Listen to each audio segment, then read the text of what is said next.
Get out! This place isn't for people like you! The command exploded through the cabin like a gunshot, ricocheting off the polished walls of the first-class section and freezing every soul in place. The quiet hum of boarding was gone in an instant, replaced by an electric stillness that seemed to make the air heavier, harder to breathe. Heads whipped toward the sound. Some froze mid-step in the aisle. Others paused in the act of lifting luggage into overhead bins. It wasn't just the volume, it was the venom. The rage behind those two words carried an unspoken message that dripped with superiority. You are not one of us. You do not belong here. And at the center of it all stood Alicia Daniels. Phones rose like a forest in spring, screens glowing, eager to capture the confrontation before it could vanish.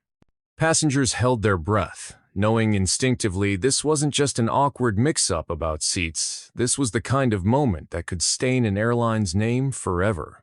The kind of moment that, once uploaded, would rage through the internet like a wildfire no PR department could contain.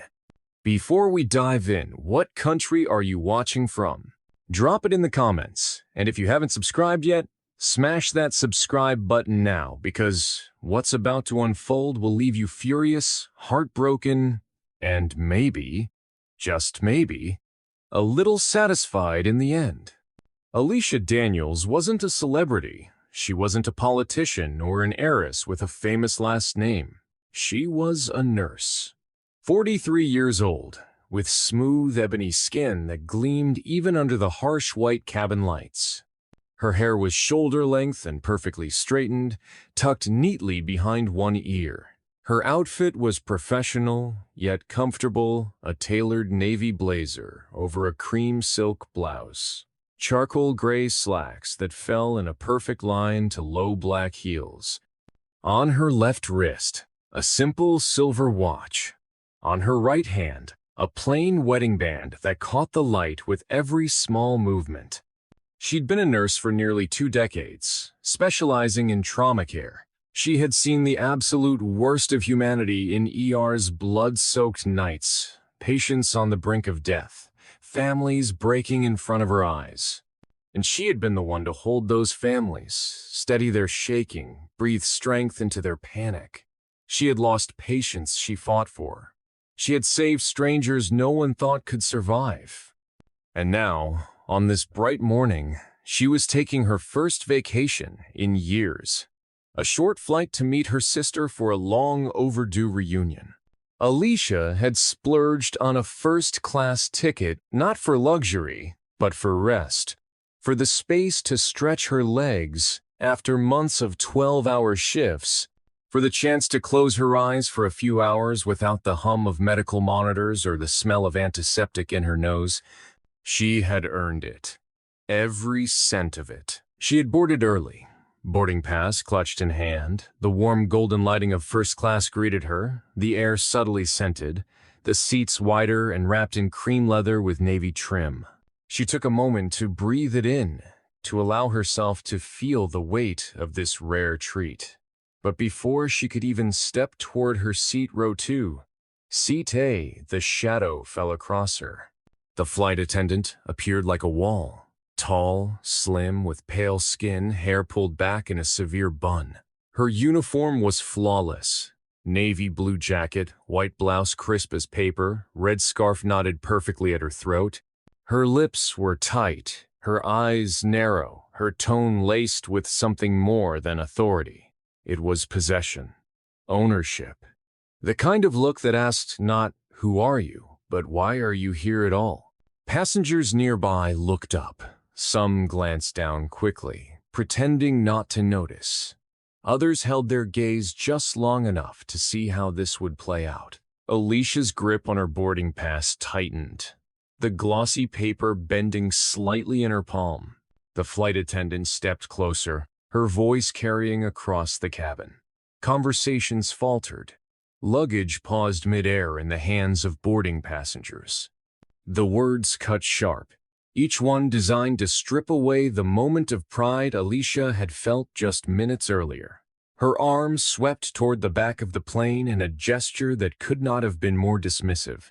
A silent message. Your place is not here. Your place is back there. And in that moment, Alicia's pulse slowed not from fear, but from the measured control of a woman who had been here before, in workplaces, in stores, in meetings where she was the most qualified voice in the room, yet the one assumed to be lost or out of place. Phones lifted higher now. The flicker of red recording dots winked in the cabin light. Somewhere in the background, a passenger whispered to another, the sound small but sharp in the silence. Alicia's eyes didn't move to the cameras. She kept them fixed on the empty seat that was hers. Row 2, Seat A. The seat she had bought. The seat she had earned. As the tension deepened, the rest of the first-class passengers began to shift. A man in a suit pretended to read a newspaper, but the paper was trembling. A woman in pearls leaned slightly into the aisle to watch. Even the business-class passengers leaned forward in their seats, peering through the curtain to catch a glimpse. The economy cabin buzzed with questions, people craning their necks to see what had stopped boarding. The air was thick now. Alicia could feel the judgment, the silent calculation in every pair of eyes.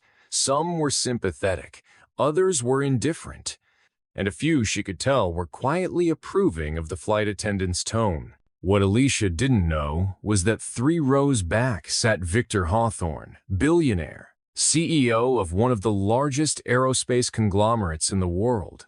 His company designed and manufactured luxury jets, and he was in the final stages of signing a $500 billion deal with this very airline, a deal that would cement them as his flagship client for decades.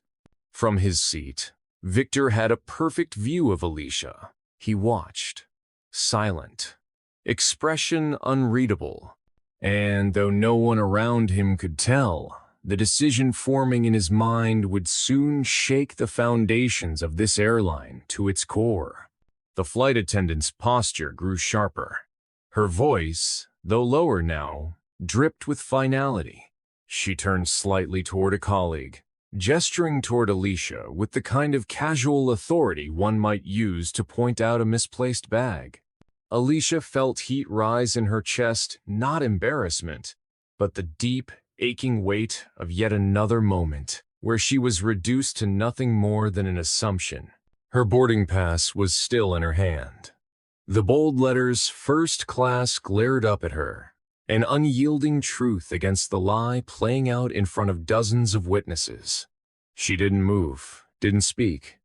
She simply stood, her eyes locked on her seat, refusing to retreat. The cameras captured it all.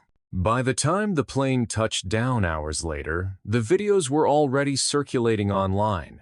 Hashtags trended, headlines began to form. And somewhere between taxiing to the gate and the seatbelt sign switching off, Victor Hawthorne reached into the inner pocket of his tailored jacket, pulled out his phone, and typed 2 sentences. They were sent to the airline's CEO and the press simultaneously. Effective immediately, I am terminating all negotiations with your company. I will not do business with an airline that treats paying customers with such contempt, especially those whose only fault is the color of their skin. The $500 billion deal was dead before the passengers had even left the aircraft. The airline's stock price fell like a stone.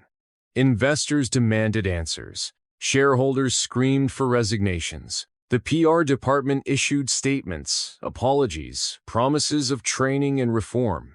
But the videos kept playing, over and over.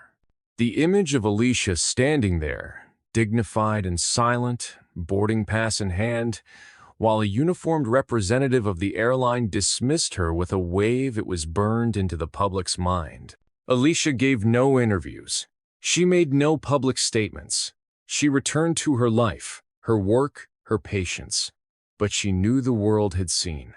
And sometimes, this wasn't just a story about a seat in first class. It was a story about power, who has it, who abuses it, and who is willing to burn billions to stand against injustice. And if you think this was a one-time thing, you're wrong. For every Alicia, there are countless others whose stories never make it to the news. If you want to hear those stories, the ones they'd rather keep quiet, the ones that will leave you shocked, angry, and maybe even inspired, stay right here. Click on the next video, hit subscribe, because the next story might be the one that finally makes them answer for it.